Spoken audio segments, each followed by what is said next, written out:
Hey, this is Mr. YIZO Jones Sr. What if I told you that the book of Proverbs can make you successful? Want to know how? Stay tuned.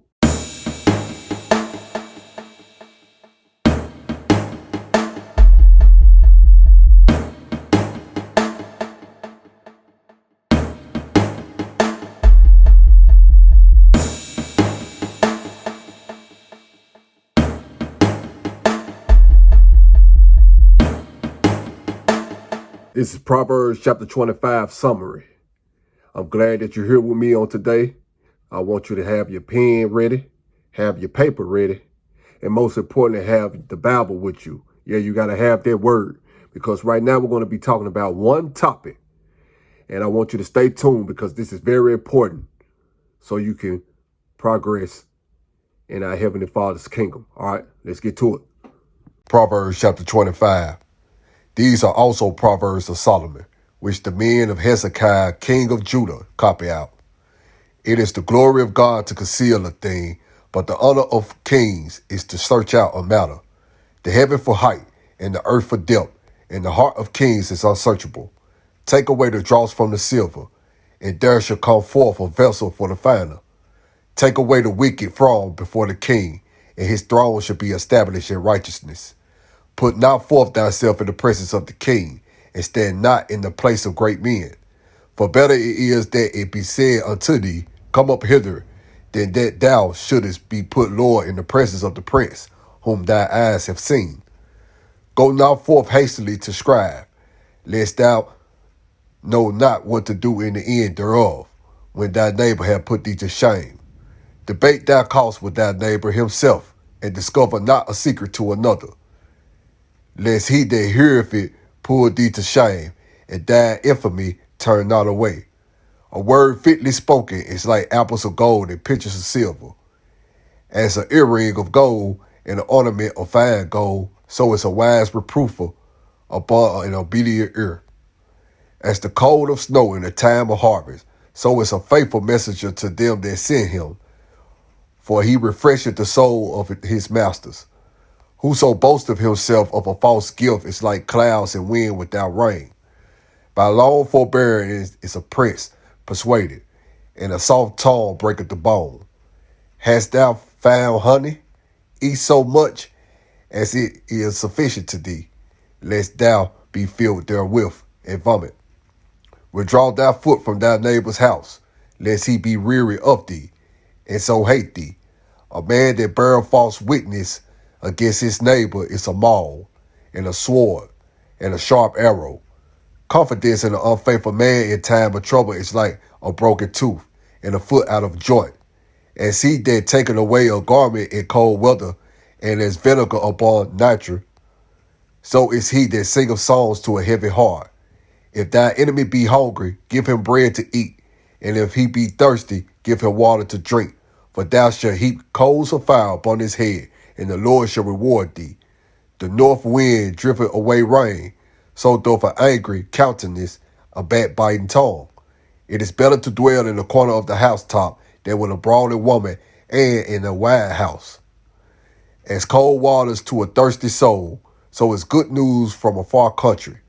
A righteous man falling down before the wicked is as a troubled fountain and a corrupt spring. And it's not good to eat much honey, so for men to search their own glory is not glory. He that hath no rule over his own spirit is like a city that is broken down and without walls. All right, today's topic is going to be about how to control yourself, how to practice self-control, how to be in control over your own spirit, over your own life. And we're going to look at the last verse, and this verse 28. That's going to be the key verse. And it says, he that have no rule over his own spirit is like a city that is broken down and without walls. Let me say that again. It says, he that have no rule over his own spirit is like a city now that is broken down and without walls. All right, if y'all don't know, back in the day, in order, for cities and things of that nature to, to be protected, they had walls to protect them so the enemy could come in and try to, destroy them. They couldn't spy on them. and all of these things. And that's what the Lord is saying right here. You know, if you're not in control of your own spirit, you is like a city that is broken down. You know, I'm talking about a city that has no wealth coming into it, a city that is a poverty, a city that is just cursed, you know what I'm saying, by another curse. It's worse than that. And with a city without water, it means that you have no protection.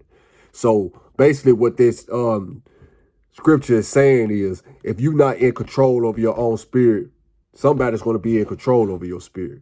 And it's going to be Satan himself using his evil spirits to be in control over you. And there's so many of them, you see what I'm saying, that's attached to each one to another. And they will attack you harder and harder. You see what I'm saying? Because you have no defense. Just like that wall that's supposed to protect that city, your spirit, you'll be just like that. You see what I'm saying? Now, on today, I'm going to show you how to do that, how to be able to practice self-control. Now, y'all remember back in chapter 16, verse 32 that I spoke on there. If you haven't watched that video, right up there. That's the one right there. All right. Now, the best way to have self-control is to learn patience. You see what I'm saying? Patience is a great virtue for you to have. You see what I'm saying? And not only is a virtue, it is one of our Heavenly Father's Holy Spirit. You know what I'm saying? His fruits of his Holy Spirit. You see what I'm saying? It's actually number 4. You know what I'm saying? So ask the Lord to show you how to get patience. See, you got to look at it like this. Our Heavenly Father has patience with us. You know what I'm saying? He wants us to come to him wholeheartedly and love him, give our life fully to him. You know, it took me 30-some years to do that. Our Heavenly Father showed me patience right there. You see what I'm saying? Yeah, I was always in the Word, but at the same time, I want all the way in the Word because I was still dibbling-dabbling in the world. Excuse me. I was still dibbling-dabbling in the world. But the Lord waited on me. You see what I'm saying? He had patience with me. You see what I'm saying? Because if the Lord, I'm just saying he's not going to do that. I'm just using it as an example. If he would have lost, you know what I'm saying, self-control, got mad at me because I did something against him when I was out there sinning, you see what I'm saying? His will wouldn't have been done. You see what I'm saying? Through me, what he's doing right now. You see what I'm saying? He's setting me as an example, you know what I'm saying, to others out here to show them that he is true. His word is true. You know what I'm saying? By me, you know what I'm saying, not fornicating, by me just living a sin-free lifestyle, not drinking, not smoking, not gossiping, not getting mad when my enemies do things to me. You see what I'm saying? And speaking of that, y'all remember my video yesterday that, you know, on Proverbs chapter 24. If you haven't watched it, you know, you click that link up there in Proverbs chapter 24 when I spoke on, you know, do I believe that they was going to attack. They didn't waste no time. They did it today, you know what I'm saying, at the workhouse. But what did I do? You see what I'm saying? I know the Holy Ghost came, you see what I'm saying, it just overpowered them, what they was trying to do. You know, they was trying to put work, you know, overwork me, but the Holy Ghost came in and just took over. You see what I'm saying? Didn't complain, didn't trip off, none of that. You see what I'm saying? And that's what our Lord and Savior Jesus Christ will do if you just keep your mind focused on him and don't worry about them. You see what I'm saying? That's a prime example back to tonight. You know what I'm saying? Key verse. You know, I practice self-control. And one way that you can practice self-control is you keep your mind focused on our Heavenly Father at all times. You know, when certain thoughts come inside of your brain, you cancel them immediately, because if not, you'll start to keep dwelling on those thoughts, dwelling on them. Then you're entertaining evil spirits. You know what I'm saying? That's what, see, a lot of people, they do these laws of attraction things, and what they're doing is, you see what I'm saying, is entertaining these evil spirits to try to bring blessings their way, you know, because Satan, he gives blessings too, but we don't want none of Satan's blessings. And so this is one way you can practice self-control. You know what I'm saying? Learning to get control of your thoughts. You see what I'm saying? You have to get control of your thoughts in order to practice self-control. You see what I'm saying? To be control of your own spirit, because before you even make a move in your spirit, you see what I'm saying, everything generates from a thought. You know what I'm saying? So when you learn how to control your thoughts, then your actions are going to become better and better and better in whatever you do in life. Just like I made that prime example of me at work tonight. You see what I'm saying? So we thank King Jesus for that. And the third way that you can practice self-control is walking in the Holy Spirit. You know what I'm saying? You got to walk in the spirit of our Heavenly Father.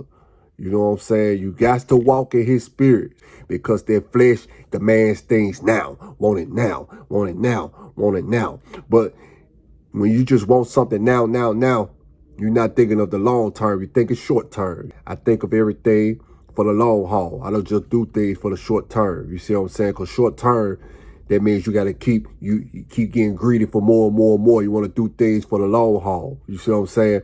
So you got to walk in the Holy Spirit. You see what I'm saying? And not fulfill the lust of the flesh. I want you to read those scriptures that I just put right there. I want you to read those scriptures. You see what I'm saying? Because it's a whole lot of them. And this is one way you can practice self-control. You know what I'm saying? You get on your knees, you pray to our Heavenly Father, and you ask him day by day. Ask him day by day to help you. You know what I'm saying? To learn how to live a spiritual life. You know what I'm saying?